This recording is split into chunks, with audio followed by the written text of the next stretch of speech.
Najprej hvala Jožici za to lepo pesem, za to prisrčno voščilo. Hvala vsem za leto vztrajanja, ki je za nami. Jožici in seveda vsem vam, pa v letu, ki je zdaj nastopilo, želim, da bi bilo eno leto polno rož, eno pomladno leto.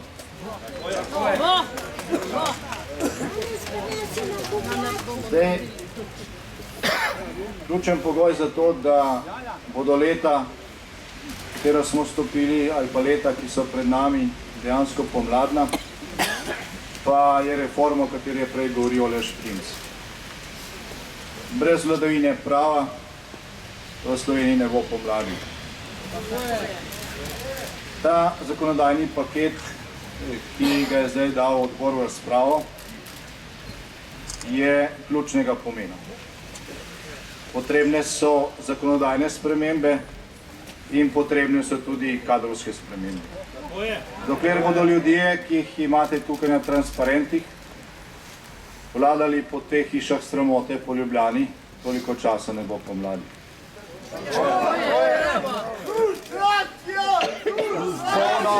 Lustracija! Lustracija! Lustracija! Lustracija! Lustracija! Lustracija! Lustracija!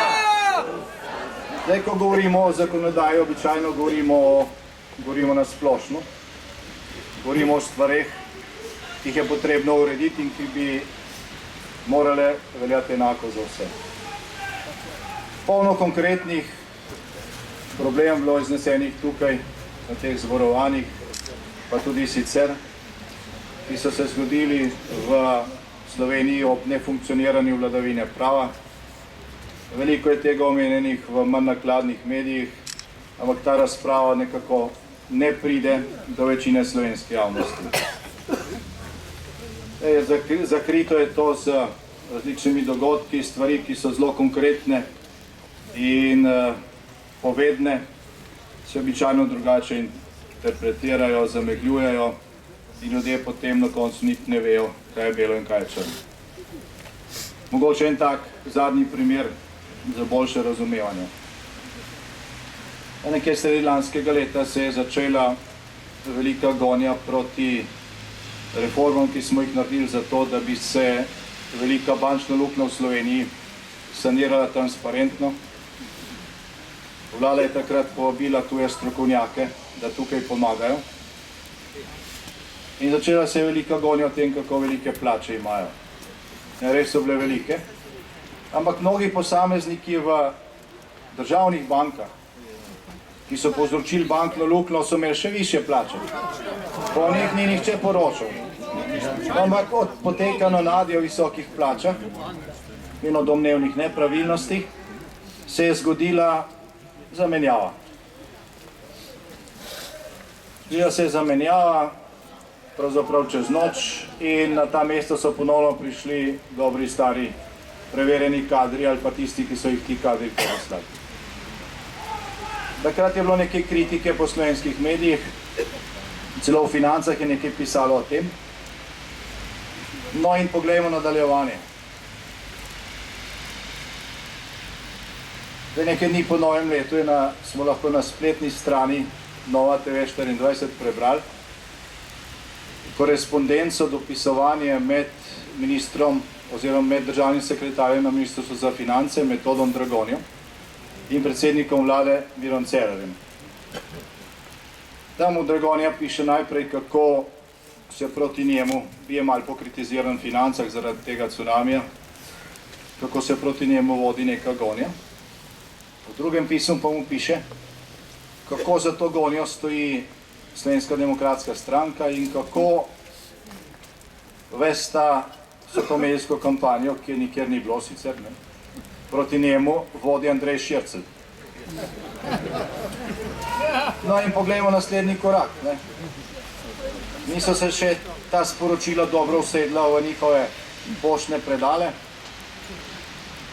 Že so Andreja Širclja pritaknili k neki preiskavi, ki so jo vodili proti ljudem iz te tako imenovane slabe banke. In v rekordnem času so potem policija, tožilstvo in sodišče izdali odredbo za preiskavo, ki je bila popolnoma prazna in nezakonita zdaj na ustavnem sodišču. Ampak ti ljudje so si mirno zmislili, da ima Andrej Šircelj, ki je poslanec in predsednik odbora za nadzor proračuna in javnih financ in ima seveda pisarno v državnem zboru, ker je tam zaposlen, ampak zapisali so odredbo, da ima on poslovne prostore na Trstenjakovi 8, na sedežu Slovenske demokratske stranke, in to je bil potem razlog za hišno preiskavo, ker so želeli zaseti vse nosilce podatkov, strežnike in tako naprej. Poglejte, samo nekaj tednov je minilo od te korespondence pa do te odredbe in cela veriga se je sestavila. Cela veriga zlorabljanja nekih državnih institucij, kjer sodeluje vrh Ministrstva za pravosodje, za notranje zadeve, vrh sodstva, tožilstva in policije. Namesto da bi se ti zadnji ukvarjali z statusom slovenskih policistov, ki zmrzujejo na mejah in dobijo plače toliko, kot so dodatki profesorjev na ekonomski fakulteti, za stalno pripravljenost.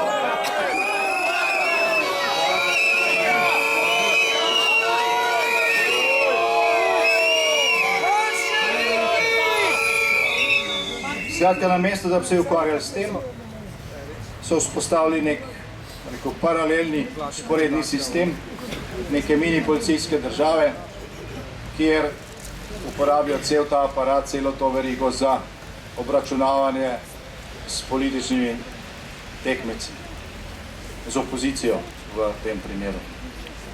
In kot rečeno, nihče ne protestira. Nihče ne protestira, na Poljskem naredijo par korakov, cela Evropa gori. Tukaj gre za eklatantno zlorabo represivnih institucij, pa je potrebno silne napore za to, da to potem prije sploh na dnevni red nekaterih teles v državnem zboru. Da to zakrili, potem naredijo še kako drugo hišno preiskavo, pletejo vmes še neko farmacevtko in tako naprej, da je bolj sočno, in slovenska javnost pozabi.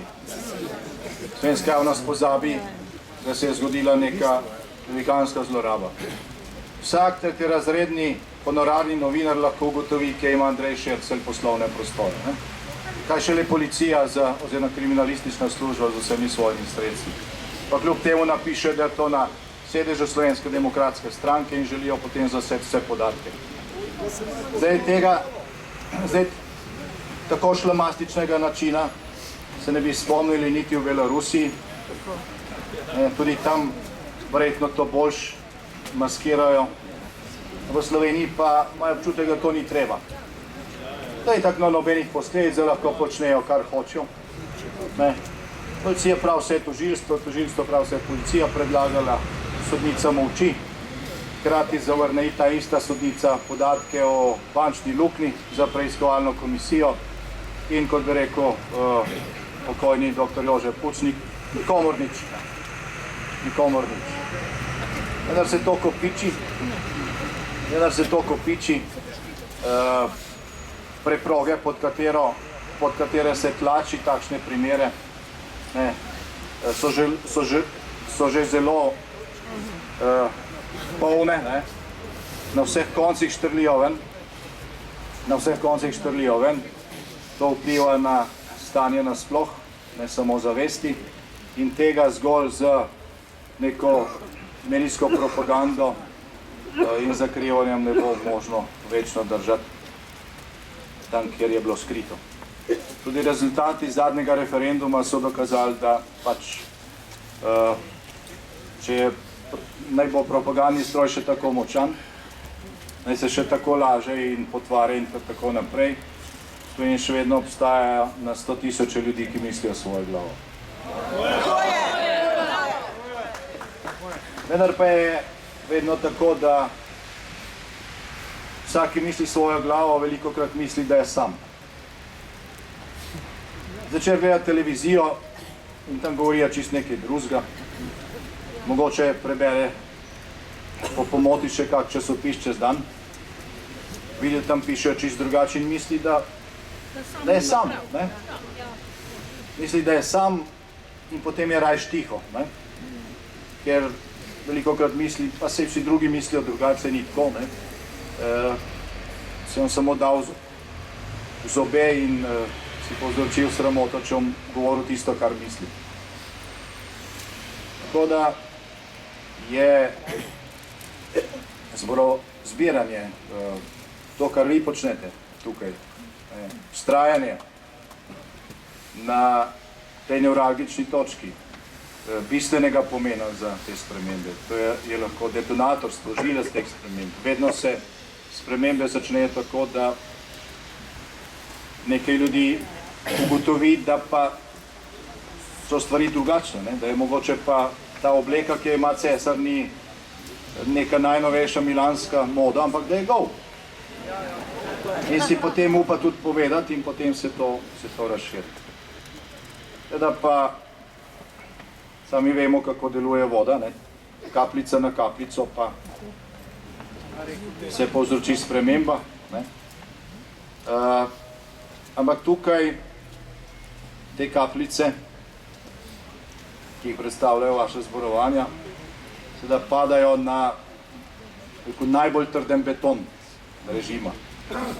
Na najbolj trden beton režima, zato tudi traja toliko časa. Ampak treba je vztrajati. Treba je vztrajati. Delati korake, kot je ta predlog zakonodajnih sprememb. In očitnih dejstev se v nedogled ne da negirati. Nikjer na svetu in tudi v Sloveniji bo prišlo do sprememb.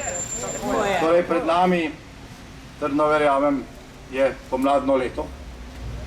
Samo vztrajati je treba in delati na tem. Svoboda Sloveniji! Svoboda Sloveniji! Svoboda Sloveniji!